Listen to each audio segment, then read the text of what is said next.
rekan-rekan sekalian, ketemu lagi di YouTube channel Dosen Daily.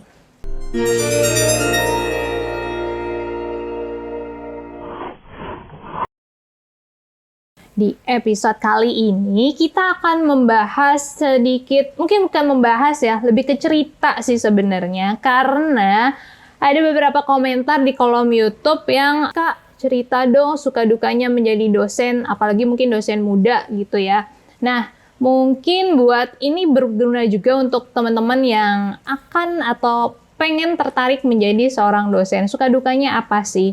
Nah, saya mungkin akan jelaskan karena ini dari sudut pandang saya ya. Mungkin sudut pandang orang berbeda, tapi saya akan coba bahas suka duka menjadi dosen dan telah saya rangkup menjadi 3 sukanya dan 3 dukanya. Mungkin ya kalau dibilang suka duka, sedikit banyak, bisa banyak gitu melebar kemana-mana, tapi saya akan coba kerucutkan ke yang mungkin sebagian besar dosen merasakan gitu ya.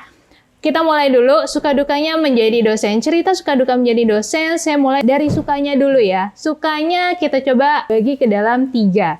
Yang pertama, kalau jujur saya merasakan bahwa menjadi dosen itu merupakan suatu pekerjaan yang menyenangkan. Selain mungkin karena passion dan memang cita-cita dari dulu, kenapa menyenangkan? Karena selalu di lingkungan atau selalu dikelilingi oleh anak-anak muda.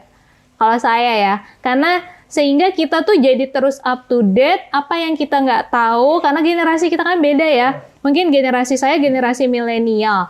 Nah, mahasiswa saya saat ini itu generasi Z. Bisa aja 10 atau 20 tahun mendatang generasi alpha gitu kayak. Jadi kita selalu up to date. Kitanya mungkin gini-gini aja, tapi mereka yang selalu up to date, kitanya juga jadi terpengaruh gitu. Jadi berada di lingkungan kampus akan terus membuat kita merasa lebih muda. Itu sih, jadi jiwa muda kita terus ada walaupun usia mungkin nggak muda lagi. Itu suka yang pertama yang menurut saya. Nah yang kedua, sukanya menjadi dosen adalah jadi dosen itu selalu membuat diri kita berkembang. Masih nyambung sama yang tadi, karena kita selalu berkembang mengikuti perkembangan zaman, kan nggak lucu ya kalau yang mahasiswa kita mungkin tahu teknologi terkini sedangkan kita nggak berkembang gitu-gitu aja. Itu kan nggak lucu. Kita harus ikut berkembang juga. Kita harus terus belajar. Yang namanya dosen nggak boleh bosan belajar gitu kan. Jadi kita harus terus belajar, mengikuti perkembangan, baik perkembangan ilmu pengetahuan, informasi terkini, teknologi terkini, mungkin yang terkait dengan pendidikan atau mungkin tidak terkait dengan pendidikan, kita juga harus tahu gitu. Jadi kita bisa mengembangkan diri baik melalui mereka, mahasiswa kita, atau mungkin yang lebih formal, lebih ke seminar, ada kegiatan workshop, ada konferensi, baik di dalam negeri maupun luar negeri, itu selalu menambah ilmu pengetahuan kita yang baru gitu. Jadi, sukanya menjadi dosen yang kedua menurut saya adalah membuat kita menjadi terus berkembang. Itu ya. Yang ketiga, sukanya adalah kita memiliki kesempatan besar untuk mendapatkan beasiswa. Ya, jadi kalau dosen memang mungkin kalau teman-teman sudah menyaksikan video saya di sebelum-sebelumnya yang menyatakan bahwa dosen itu punya beasiswa tersendiri. Namanya BUDI, BUDI. Jadi BUDI DN, BUDI LN. Yaitu beasiswa unggulan dosen Indonesia dalam negeri dan beasiswa unggulan dosen Indonesia luar negeri. Ya, jadi kalau teman-teman mungkin lihat di websitenya Kementerian Pendidikan gitu, itu suka ada tawaran beasiswa dan selalu pengelompokan untuk dosen itu berbeda. Beasiswa BUDI namanya. Ya mudah-mudahan program BUDI ini terus ada ya, takutnya nanti mengganti pemerintahan berubah lagi peraturannya ya. Tapi sudah beberapa tahun, mungkin berapa 3 periode penggantian presiden atau kementerian itu masih ada sih, karena memang mungkin dianggap baik gitu. Jadi untuk sukanya menjadi dosen yang ketiga adalah kita sebagai dosen, mau muda, mau tua, atau senior gitu, memiliki kesempatan besar untuk memperoleh beasiswa. Jadi nggak perlu bersaing dengan adik-adik mahasiswa, karena beasiswa kita beda gitu. Nah, sekarang kita masuk ke dukanya. Nah, kalau kita ngomongin duka sebenarnya ya, kalau namanya setiap pekerjaan pasti ada dukanya lah ya. Entah itu dari segi materi atau mungkin dari segi pekerjaan atau bobot beratnya pekerjaan gitu ya. Tapi kalau saya jelaskan bahwa ini menurut sudut pandang saya, ini menurut pengalaman saya selama kurang lebih 7 tahun menjadi dosen, Jadi dukanya yang pertama adalah, mungkin nggak duka lah ya nggak senengnya lah, ada sisinya lah gitu. Harus siap dikritik apa saja dan kapan saja.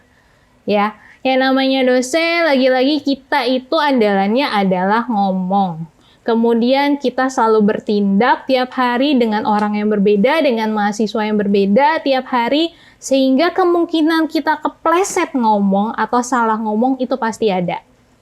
Nah, begitu kita salah ngomong sedikit, tapi kita nggak sadar, kalau misalnya salah ngomong kita langsung sadar, maaf saya ralat, mohon maaf. Itu masih it's okay ya, kita harus cepat tanggap untuk meralat gitu. Tapi begitu kita lupa minta maaf, sehingga mahasiswa kita atau mungkin rekan dosen lah ya, atau mungkin karyawan deh, nggak mesti dosen, karyawan mendengar omongan kita, pandangan mereka langsung negatif ke kita. Gitu. Jadi kita harus siap dikritik. Dalam artian sebagai dosen kita harus mau mendengar, menerima kritik apapun dan harus dengan lapang dada, harus tetap sabar karena yang namanya ya balik lagi setiap pekerjaan pasti ada aja ya. Cuman balik lagi kalau dosen ke mahasiswa dan mahasiswa adalah stakeholdernya kita, pengguna jasa kita gitu. Jadi begitu kita salah ngomong dan mahasiswa tersakiti, terus dia ngadu ngomong macam-macam, kemudian kita dikritik, seharusnya Anda nggak begini bla bla bla.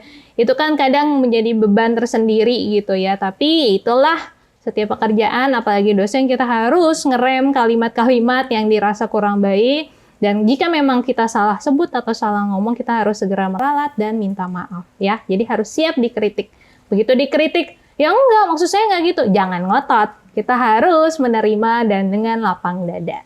Oke, itu mungkin sedikit dukanya menjadi dosen. Duka yang kedua adalah harus jaim. Harus jaim ini mungkin lebih ke harus jaga image dalam artian menjaga kelakuan. Kemudian tutur katanya ya masih menyambung dengan tutur kata. Kemudian sekarang zamannya media sosial ya, harus jaga image apa yang kita posting yang kira-kira kok dosen kayak gitu. Jadi apa yang kita posting, apa yang kita omongin di sosial media atau mungkin secara langsung kita kelakuannya mungkin kekanak-kanakan begitu di depan mahasiswa harus agak jaim gitu ya. Jadi jaim itu penting dalam sisi profesi sebagai dosen. Jangan sampai apa yang kita lakukan tiba-tiba mahasiswa kita lihat, atau mungkin orang lain lah, nggak mesti mahasiswa. Tapi yang paling penting ya balik lagi karena pengguna kita adalah mahasiswa. Mahasiswa lihat, dosen kayak begitu, gitu. Jangan sampai ada mahasiswa yang berpikiran seperti itu. Gitu ya, harus jaim. Tapi selama masih ditoleransi, misalnya, dosen kayak gitu, seru juga ya dosen kayak gitu. Nah, kalau misalnya ujungnya malah jadi positif, malah jadi bagus image-nya, nggak apa-apa, dilanjutkan. Tapi kalau image-nya malah jadi negatif, harus segera direm dan memperbaiki diri, jaga image kembali, oke? Dan duka yang ketiga ya adalah jadi dosen itu jangan dikira cuma ngajar aja. Jadi dosen itu berat, cukup aku saja. Jadi dosen itu banyak pekerjaannya guys. Nggak cuman mengajar kemudian habis itu meriksa kerjaan mahasiswa dan selesai. Tapi yang namanya jadi dosen ada tridharma. Kita harus, misalnya yang namanya tridharma kan tadi sudah dibahas ya. Yang namanya mengajar, meneliti, mengabdi kepada masyarakat. Yang mengajar aja kita harus siapin materi. Itu untuk satu mata kuliah. Kalau kita dikasih beban mengajarnya dalam satu semester lebih dari satu mata kuliah, kebayang kerjanya jadi double. Kalau 3 mata kuliah, jadi triple, dan seterusnya gitu. Jadi bebannya itu banyak. Begitu mengajar harus siapin materi, nggak cuma modul, anak-anak disuruh baca modul kan enggak. Disuruh baca slide PPT kan enggak gitu. Kita harus menjelaskan, kita harus lebih menguasai dibandingkan mereka. Kemudian kita harus bikin soal, harus meriksa jawaban mereka, itu baru mengajar. Kemudian meneliti, kita harus bikin proposal, kemudian proposalnya harus ada anggaran dana nggak disetujuin harus direvisi, dan seterusnya seperti itu. Kemudian setelah selesai laporan penelitiannya, harus dilaporkan, harus minta tanda tangan dekan, atau mungkin ketua jurusan, atau ketua dari lembaga penelitiannya. Begitu juga dengan pengabdian kepada masyarakat atau PKM. Harus bikin proposal, kemudian harus datang mungkin ke mitra-mitranya, minta izin untuk melaksanakan PKM. Kemudian setelah itu membuat laporannya nggak sesuai harus direvisi, ya gitu ya guys. Jadi Jangan dianggap bahwa pekerjaan dosen itu enak, dilihatnya mungkin enak, tapi begitu dilakukan, kalau tidak sesuai dengan passion, kalian mungkin akan merasa agak berat. Ya, balik lagi, itu balik ke manajemen waktu dan passion kalian masing-masing.